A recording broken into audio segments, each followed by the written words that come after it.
जे interesting election सी पश्चिम बंगाल दी सी। BJP खुद कह रही है कि हुण पंजाब दी वारी है। तुसीं गल कीती कि पंजाब दे विच की होएगा। देखो बीजेपी इस वार ओबीसी सैक्शन नूं वखरे तौर ते कंसीडर कर रही है। जिस तरीके दे नाल हरियाणा च एक पैटर्न अपनाया गया, तां केरला दी भी गल सरबजोत करनी बड़ी जरूरी रहेगी जी। ते केरला दा जिक्र करांगे। इत्थे जो कांग्रेस गठबंधन है यूडीएफ 98 सीटां ते बढ़त इत्थे बनाए हुए है। रुझान ने 38 सीटां ते वामपंथी एलडीएफ अगे चल रहा है, 2 सीटां ते इंडिया अगे चल रहा है। हालांकि केरला 140 ते 140 जो सीटां दे रुझान सामने आ चुके हैं। हालांकि काउंटिंग लगातार जारी है, कई राउंड की जो काउंटिंग है कंप्लीट हो चुकी है।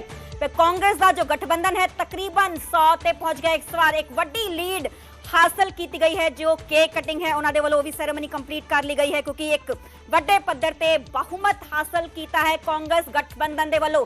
ते केरला दा जिक्र करिए, सब तो पहला जो इंपॉर्टेंट रही ने स्टेट्स वेस्ट बंगाल ते तमिलनाडु रही ने, क्योंकि वेस्ट बंगाल जो खेला किया है वेस्ट बंगाल वो बीजेपी दे वालों किया गया।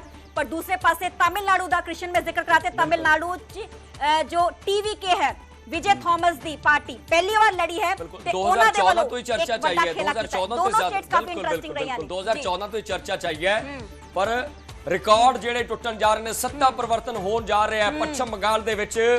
राजनीति दे विच वड्डा भूचाल आ जाएगा, जिसनूं लैके सुरक्षा एजेंसीज भी अलर्ट ते दिखाई दे रही हैं, क्योंकि इंटरनली जेडे सर्कुलर जेडे जारी होए ने।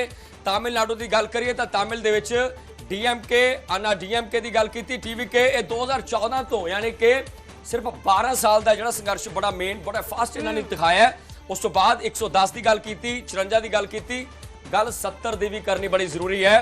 तो तमिल तो बाद सब तो जो इंटरेस्टिंग गल है तो पश्चिम बंगाल दे विच है, क्योंकि पश्चिम बंगाल दे विच अनएक्सपैक्टेड सी कि होएगा कि बीजेपी नूं लगदा सी कि साडे लई करो मरो दी स्थिति है, जे हुण भी नहीं आए तो फिर कदों आवांगे। भाजपा ने गल क्लीयर कर दी है कि आरएसएस कैडर बीजेपी और तमाम तरह दे ओ जेडे वर्कर सी। बीजेपी ने क्लियर कर दिया नथिंग इज इम्पॉसिबल, क्योंकि एक आश्रया पहले ही लग रही सी, पूरा दावा बीजेपी ने ठोकिया जा रहा सी कि 70 ते कंसीडर ना करन लग तृणमूल कांग्रेस नु हरावांगे। ते ए भी हुन कितना किते रुझान सामने आ रहे ने कि 100 तो थल्ले जो टीएमसी तृणमूल कांग्रेस सिमट के रह सकती है। 182 बेहद हैरान कर देने वाला आंकड़ा। बीजेपी इत्थे बढ़त बनाई हुई है, 2 लेफ्ट ते कांग्रेस 0 हो रह गईयां। 6 सीटां हाले होर ने पेंडिंग ने। आपां गल कीती सी 30 सी। देखो जे 30 सीटां हाले काउंटिंग दे दायरे च नहीं सी, जे आईयां तां बीजेपी दे खाने च हो कंसीडर कीतियां गईयां।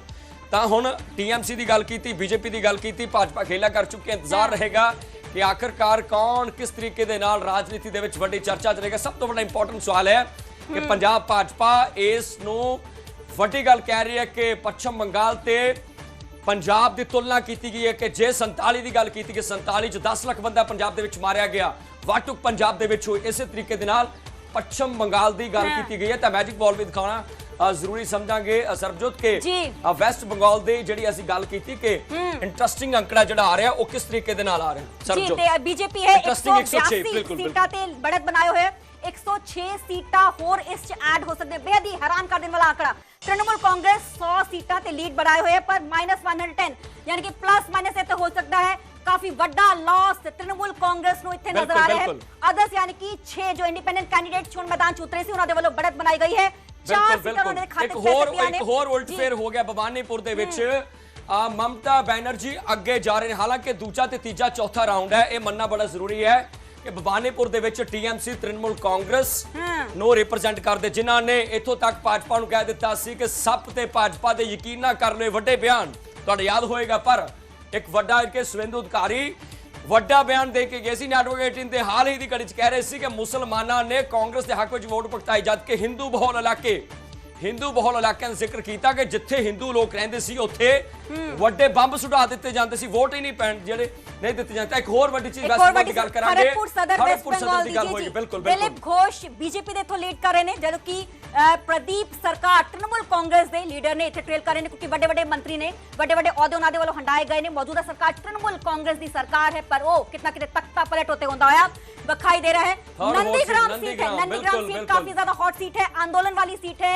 ਅਸੀਂ ਦੇਖਿਆ ਸੀ ਕਿਸੇ ਕਿਨਾ ਇੱਥੇ ਵੱਡਾ ਅੰਦੋਲਨ ਵੀ ਹੋਇਆ 2021 ਦਾ। ਮੈਂ ਜ਼ਿਕਰ ਕਰਤੇ ਨੰਦੀਗ੍ਰਾਮ ਸ਼ਿਵੇਂਦੂ ਅਧਿਕਾਰੀ ਵਰਸਸ ਸਾਨੂੰ ਮਮਤਾ ਬੈਨਰਜੀ ਨਜ਼ਰ ਆਏ ਸੀ, ਪਰ ਸ਼ਿਵੇਂਦੂ ਅਧਿਕਾਰੀ ਦੇ ਵੱਲੋਂ ਤੋਂ ਜਿੱਤ ਹਾਸਲ ਕੀਤੀ ਗਈ ਸੀ। ਉਸ ਤੋਂ ਬਾਅਦ ਬਾਈ ਇਲੈਕਸ਼ਨ ਮਮਤਾ ਬੈਨਰਜੀ ਦੇ ਵੱਲੋਂ ਲੜੀ ਗਈ ਸੀ ਤੇ ਉੱਥੇ ਬਾਈ ਇਲੈਕਸ਼ਨ ਉਹਨਾਂ ਨੇ ਜਿੱਤੀ ਸੀ। ਪਰ ਹੁਣ ਪਿੱਛੇ ਭਵਾਨੀਪੁਰ ਸੀਟ ਤੇ ਵੀ ਮਮਤਾ ਬੈਨਰਜੀ ਦੇ ਪਿੱਛੇ ਸ਼ਿਵੇਂਦੂ ਅਧਿਕਾਰੀ ਉੱਥੇ ਆ ਗਏ ਤੇ ਉੱਥੇ ਕੈਟ ਐਂਡ ਮਾਊਸ ਦੀ ਪੂਰੀ ਲੜਾਈ ਹੋਣ ਚੱਲ ਰਹੀ ਹੈ। ਕਦੀ ਉਹ ਅੱਗੇ ਚੱਲ ਰਹੇ ਨੇ, ਕਦੀ ਉਹ ਅੱਗੇ ਚੱਲ ਰਹੇ ਨੇ। ਡੈਫੀਨਿਟਲੀ ਦੇਖੋ, ਆਪਾਂ ਕਹਿ ਰਹੇ ਸੀ ਕਿ ਕੁਝ ਜੰਗਾਂ ਜਿੱਤਣ ਲਈ ਲੜੀਆਂ ਜਾਂਦੀਆਂ, ਸਥਿਤਵ ਲਈ ਲੜੀਆਂ ਜਾਂਦੀਆਂ, ਪਰ ਇਹ ਬੀਜੇਪੀ ਨੇ ਸਾਬਤ ਕਰ ਦਿੱਤਾ ਹੈ ਕਿ ਕੁਝ ਜੰਗਾਂ ਜਿੱਤਣ ਲਈ ਹੀ ਲੜੀਆਂ ਜਾਂਦੀਆਂ ਨੇ। ਦੇਖੋ, ਜੇ ਪੰਜਾਬ ਭਾਜਪਾ ਦੇ ਲੀਡਰ ਇਸ ਨੂੰ ਪੰਜਾਬ ਨਾਲ ਕੰਪੇਅਰ ਕਰ ਰਹੇ ਨੇ ਤਾਂ ਸੁਭਾਵਿਕ ਗੱਲ ਹੈ ਕਿ 15-20 ਦਿਨ ਜਾਂ ਆਉਂਦੇ ਕੁਝ 6 ਮਹੀਨੇ ਕਿੰਨੇ ਇੰਟਰਸਟਿੰਗ ਪੰਜਾਬ ਲਈ ਰਹਿਣਗੇ।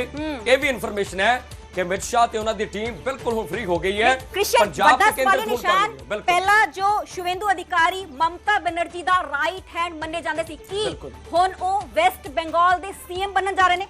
ਵੱਡਾ ਸਵਾਲੀਆ ਨਿਸ਼ਾਨ, ਕਿਉਂਕਿ ਉਹਨਾਂ ਦੇ ਹੱਥ 'ਚ ਇਸ ਪੂਰੇ ਅਸੈਂਬਲੀ ਇਲੈਕਸ਼ਨ ਦੀ ਕਮਾਨ ਦਿੱਤੀ ਹਾਲੇ ਇੰਤਜ਼ਾਰ ਕਰਨਾ ਪਏਗਾ। ਦੇਖੋ, ਇਹ 4 ਤੇ 6 ਰਾਉਂਡ ਜਿਹੜਾ ਅਫੀਸ਼ੀਅਲ ਤੌਰ ਤੇ ਇਲੈਕਸ਼ਨ ਕਮਿਸ਼ਨ ਆਫ ਇੰਡੀਆ ਨੇ ਦਿਖਾਇਆ ਹੈ, ਅਪਡੇਟ ਕਿਉਂ ਨਹੀਂ ਹੋ ਰਿਹਾ, ਤੇਜ਼ੀ ਨਾਲ ਕਿਉਂ ਨਹੀਂ ਆ ਰਿਹਾ, ਕਿਉਂਕਿ ਲੜ ਰਹੇ ਨੇ ਸ਼ਿਵੇਂਦੂ ਇੱਥੋਂ ਵੀ ਤੇ ਭਵਾਨੀਪੁਰ ਤੋਂ ਵੀ। ਬਿਲਕੁਲ ਡਬਲ ਸੀਟ ਹੈ। ਜੇ ਬਾਈ ਚਾਂਸ ਮਮਤਾ ਬੈਨਰਜੀ ਨੂੰ ਡਿਫੀਟ ਕਰ ਦਿੰਦੇ ਆ ਤਾਂ ਇਹ ਉਹਨਾਂ ਦੀ ਸੇਫ ਸੀਟ ਹੈ। ਯਾਨੀ ਕਿ ਬੀਜੇਪੀ ਨੇ ਕਿੰਨਾ ਵਿਸ਼ਵਾਸ ਕੀਤਾ, ਭਾਰਤੀ ਜਨਤਾ ਪਾਰਟੀ ਨੇ ਸ਼ਿਵੇਂਦੂ ਅਧਿਕਾਰੀ ਤੇ ਕਿੰਨਾ ਵਿਸ਼ਵਾਸ ਕੀਤਾ ਕਿ ਤੁਸੀਂ ਇੱਕ ਸੀਟ ਨਹੀਂ 2 ਸੀਟਾਂ ਲੜੋ। ਇਹ ਅਕਸਰ ਦੇਖਿਆ ਜਾਂਦਾ ਜਿਹੜੇ ਸੀਐਮ ਫੇਸ ਹੁੰਦੇ ਆ, ਭਾਜਪਾ ਉਹਨਾਂ ਨੂੰ ਨਹੀਂ ਖੋਣਾ ਚਾਹੁੰਦੀ ਕਿ ਬਾਈ ਚਾਂਸ ਜੇ ਜਰਨੈਲ ਹਾਰ ਗਏ ਤਾਂ ਕਰਨੈਲਾਂ ਦਾ ਕੀ ਬਣੇਗਾ। ਇਹ ਜੰਗ ਦਾ ਅਸੂਲ ਹੁੰਦਾ ਹੈ। ਤ੍ਰਿਣਮੂਲ ਕਾਂਗਰਸ ਤਾਨਮਾਰੀ ਇਹਨਾਂ ਦੇ ਵੱਲੋਂ ਹੀ ਕੀਤੀ ਗਈ ਸੀ। ਜੋ ਪੂਰੀ ਸਟ੍ਰੈਟਜੀ ਸੀ ਤ੍ਰਿਣਮੂਲ ਕਾਂਗਰਸ ਦੀ, ਕਿਸ ਤਰੀਕੇ ਨਾਲ ਇਹ ਪਾਰਟੀ ਕੰਮ ਕਰਦੀ ਹੈ, ਵੱਡੇ ਖੁਲਾਸੇ ਆ ਕੇ ਬੀਜੇਪੀ ਚ ਇਹਨਾਂ ਦੇ ਵੱਲੋਂ ਹੀ ਕੀਤੇ ਗਏ ਸੀ। ਤੇ ਇੱਕ ਅਸੀਂ ਕਹਿ ਸਕਦੇ ਹਾਂ ਕਿ ਵੱਡਾ ਤੁੜੁਕ ਦਾ ਇੱਕਾ ਬੀਜੇਪੀ ਦੇ ਹੱਥ ਲੱਗਿਆ ਸੀ ਜਦੋਂ ਸ਼ਿਵੇਂਦੂ ਅਧਿਕਾਰੀ ਦੇ ਵੱਲੋਂ ਪਾਰਟੀ ਚੇਂਜ ਕੀਤੀ ਗਈ। ਬਿਲਕੁਲ ਤਾਂ ਇੰਤਜ਼ਾਰ ਰਹੇਗਾ ਹੋਰ ਕੀ ਕੁਝ ਵੱਡੇ ਅਪਡੇਟ ਆਉਂਦੇ ਨੇ। ਖਾਸ ਗੱਲ ਇੰਪੋਰਟੈਂਟ ਇਹ ਹੈ ਕਿ ਪੱਛਮ ਬੰਗਾਲ ਦੇ ਵਿੱਚ ਖੇਲਾ ਹੋ ਚੁੱਕਿਆ ਹੈ। ਬੀਜੇਪੀ ਔਰ ਟੀਐਮਸੀ ਦੋ ਪਾਰਟੀਆਂ ਇੱਕ ਦੂਜੇ ਦੀ ਟੱਕਰ ਦੇ ਵਿੱਚ ਨੇ। ਇੰਤਜ਼ਾਰ ਰਹੇਗਾ ਅਫੀਸ਼ੀਅਲੀ ਤੌਰ ਤੇ ਇਲੈਕਸ਼ਨ ਕਮਿਸ਼ਨ ਆਫ ਇੰਡੀਆ ਕਦੋਂ ਸਾਰੀ ਸਥਿਤੀ ਕਲੀਅਰ ਕਰ ਦੇਗਾ। ਇੰਟਰਸਟਿੰਗ ਗੱਲ ਇਹਦੇ ਵਿੱਚ ਇਹ ਹੈ ਕਿ ਬੀਜੇਪੀ ਆਰਐਸਐਸ ਨੇ ਅੱਡੀ ਤੋਂ ਲੈ ਕੇ ਚੋਟੀ ਤੱਕ ਦਾ ਜ਼ੋਰ ਲਾ ਲਿਆ ਸੀ ਕਿ ਹੁਣ ਸੱਤਾ ਸਿੰਘਾਸਨ ਪਲਟ ਦਿੱਤਾ ਜਾਏਗਾ। ਫਿਲਹਾਲ ਪਲਟਿਆ ਕਿਵੇਂ ਜਾਏਗਾ ਉਹ ਸਟ੍ਰੈਟਜੀ ਆਰਐਸਐਸ ਦੀ ਕਾਮਯਾਬ 100% ਹੁੰਦੀ ਜੀ कृष्ण। वेस्ट बंगाल हो जाए, चाहे वो पुडुचेरी हो जाए, चाहे वो ਵੱਖ-ਵੱਖ ਥਾਵਾਂ ਤੇ ਹੋਰ ਵੀ ਇਲੈਕਸ਼ਨਸ ਹੋਏ ਨੇ, ਉਸੇ ਅਸੈਂਬਲੀ ਇਲੈਕਸ਼ਨਸ ਹੋ ਜਾਣ, ਤਾਂ ਕਿ ਜੋ ਰਿਜ਼ਲਟ ਅਸੀਂ ਜ਼ਿਕਰ ਕਰ ਰਹੇ ਹਾਂ 3 ਸਟੇਟਸ 'ਚ ਬੀਜੇਪੀ ਆਪਣੀ ਸਰਕਾਰ ਬਣਾਉਣ ਜਾ ਰਹੀ ਹੈ। ਕਿਉਂਕਿ ਜੇ ਮੈਂ ਜ਼ਿਕਰ ਕਰਾਂ ਤਮਿਲਨਾਡੂ 'ਚ ਵੱਡੇ ਪੱਧਰ ਤੇ ਖੇਲਾ ਹੋਇਆ ਹੈ। ਡੀਐਮਕੇ ਐਮਕੇ ਸਟਾਲਿਨ ਵਾਲੀ ਪਾਰਟੀ ਹੈ। ਐਮਕੇ ਸਟਾਲਿਨ ਵੱਡੇ ਨੇਤਾ ਸੀ, ਉਹ ਆਪਣੀ ਸੀਟ ਤੋਂ ਹੀ ਹਾਰਦੇ ਹੋਏ ਵਿਖਾਈ ਦੇ ਰਹੇ ਨੇ। ਹਾਲਾਂਕਿ ਦੂਸਰੇ ਪਾਸੇ ਟੀਵੀਕੇ ਜੋ ਥਾਮਸ ਦੀ ਪਾਰਟੀ ਹੈ, ਵਿਜੇ ਥਾਮਸ ਦੀ ਪਾर्टी है, ਉਹਨਾਂ ਦੇ ਵੱਲੋਂ ਇੱਕ ਵੱਡੀ बढ़त जो है वो बनाए हुए है। केरला जो कांग्रेस का गठबंधन है ਉਹਨਾਂ ਦੇ ਵੱਲੋਂ ਲੀਡ ਦਰਜ ਕੀਤੀ ਗਈ। ਇੰਟਰਸਟਿੰਗ ਚੀਜ਼ ਸਰਬਜੀਤ ਹੋਰ ਅੰਕੜਾ ਜਿਹੜਾ ਆਇਆ ਹੈ ਉਹ 99 ਦਾ ਕਿ ਦੇਖੋ ਸੈਂਚਰੀ ਮਾਰੇਗੀ ਬੀਜੇਪੀ ਸਾਮ ਦੇ ਵਿੱਚ। ਲੱਗਦਾ ਨਹੀਂ ਹੈ ਕਿ ਥੋੜੀ ਬਣੇਗੀ, ਤੀਜੀ ਵਾਰ ਬਣੇਗੀ। ਪਲੱਸ ਦੇ ਵਿੱਚ ਇਸ ਕਰਕੇ ਆ ਕਿ ਸਾਨੂੰ ਤੀਜੀ ਵਾਰ ਸੀਐਮ ਬੰਦੇ ਹੋਏ ਵਿਖਾਈ ਦੇ ਸਕਦੇ। ਦੇਖੋ ਨੈਟਵਰਕ 18 ਨੇ ਸਭ ਤੋਂ ਪਹਿਲੇ ਕਲੀਅਰ ਕਰ ਦਿੱਤਾ ਸੀ ਅਸਾਮ ਦਾ। 5 ਸਟੇਟਾਂ ਦੀ ਗੱਲ ਕਰਾਂਗੇ। टीएमसी ਦੀ ਗੱਲ ਕਰੀਏ ਤ੍ਰਿਣਮੂਲ ਕਾਂਗਰਸ 101, बीजेपी 81, 181 यानी कि मुख्य विरोधी धिर टीएमसी बनेगी। सवाल बहुत वड्डा है कि ममता बनर्जी मुख्य विरोधी धिर लीडर बनणगे जां ओह भी नहीं बनणगे। इंतजार करना पएगा क्योंकि कई राउंड बाकी ने। चलो बाकियां नूं तां की कहना, दो मुख्य पार्टियां ने। असम दी गल बिल्कुल जी, असम च 126 सीटां ने बीजेपी दे वालों 99 प्लस यानी कि तकरीबन सेंचुरी इन्हां दे वालों कंप्लीट होनी जा रही है। बढ़त बनाए हुए तीजी बार असम च बीजेपी अपनी सरकार बनाएगी। हेमंता बिस्वा तीजी बार सानू सीएम औहदे दा हलफ लेंदे हुए विखाई दे सकते ने।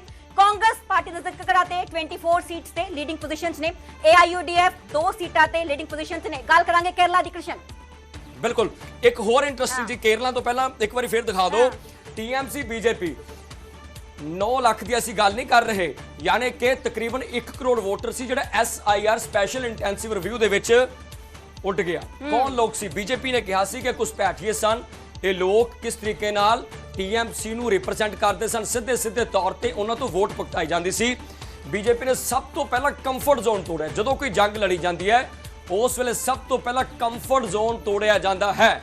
ਬੀਜੇਪੀ ਦੇ ਜਾਂ ਸੈਂਟਰ ਸਰਕਾਰ ਦੇ SIR ਨੇ ਕੰਫਰਟ ਜ਼ੋਨ TMC ਦਾ ਤੋੜਿਆ। ਤਾਂ ਫਿਰ ਤੁਸੀਂ ਦੇਖ ਸਕਦੇ ਹੋ ਕਿ ਜਿਹੜਾ ਉਹ ਤਕਰੀਬਨ 1 ਕਰੋੜ ਵੋਟਰ ਸੀ ਉਹ ਕਿਵੇਂ 91 ਲੱਖ ਵੋਟਰ ਸੀ SIR ਦੇ ਨਾਲ ਉਹਨਾਂ ਨੂੰ ਹਟਾਇਆ ਗਿਆ। ਉਹ ਘੁਸਪੈਠੀ ਸੀ। ਇਨਫਿਲਟ੍ਰੇਸ਼ਨ ਇੱਥੇ ਦਾ ਇੱਕ ਅਹਿਮ ਇੰਪੋਰਟੈਂਟ ਮੁੱਦਾ ਰਿਹਾ ਹੈ। ਉਹਨਾਂ ਦੇ ਕਰਕੇ ਹੀ ਦੀਦੀ ਬਾਰ-ਬਾਰ ਯਾਨੀ ਕਿ ਮਮਤਾ ਬੈਨਰਜੀ ਟਾਈਗਰਸ ਜਿਸ ਨੂੰ ਕਿਹਾ ਜਾਂਦਾ ਹੈ ਉਹ ਬਾਰ-ਬਾਰ ਸੱਤਾ ਚਾਹੁੰਦੀ ਸੀ ਤੇ ਹੁਣ ਉਹਨਾਂ ਪੂਰੇ ਵੋਟਰਸ ਦਾ ਪੱਤਾ ਕੱਟਿਆ ਗਿਆ। ਤਾਂ ਕਰਕੇ ਬੀਜੇਪੀ ਜੋ ਹੈ ਸੱਤਾ 'ਚ ਕਾਬਜ਼ ਹੋਣ 'ਚ ਕਾਮਯਾਬ ਹੋਈ ਹੈ। ਬਿਲकुल बिल्कुल SIR देखो तकरीबन 1 करोड़ वोटर है एक ਜਿਸਦਾ विधान सभा ਵਿਰੋਧ हल्के ਵੀ च ਮਮਤਾ ਬੈਨਰਜੀ ਦੇ ਵੱਲੋਂ ਕੀਤਾ ਗਿਆ ਸੀ। ਬਿਲਕੁਲ। ਸੁਪਰੀਮ ਕੋਰਟ ਤੇ ਪਰਸੋਂ ਹੀ ਸੁਣਵਾਈ ਹੋਈ ਹੈ। ਬਿਲਕੁਲ ਪੰਜਾਬ ਦੀ ਇਹ ਰਾਜਨੀਤੀ ਦੀ ਕਹਾਵਤ ਹੈ ਕਿ ਇੱਕ ਵਿਧਾਨ ਸਭਾ ਹਲਕੇ ਦੇ ਵਿੱਚ 5000 ਤੋਂ 7000 ਵੋਟ ਬਿਲਕੁਲ ਪੈਟ ਹੁੰਦੀ ਹੈ MLA ਦੀ। ਜਿਹੜੀ MLA ਦੇ ਹੱਕ ਵਿੱਚ ਕੁਝ ਰਿਐਕਸ਼ਨਸ ਆ ਰਹੇ ਨੇ ਉਹ ਅਸੀਂ ਦਿਖਾਉਣ ਦੀ ਕੋਸ਼ਿਸ਼ ਕਰ ਰਹੇ ਹਾਂ।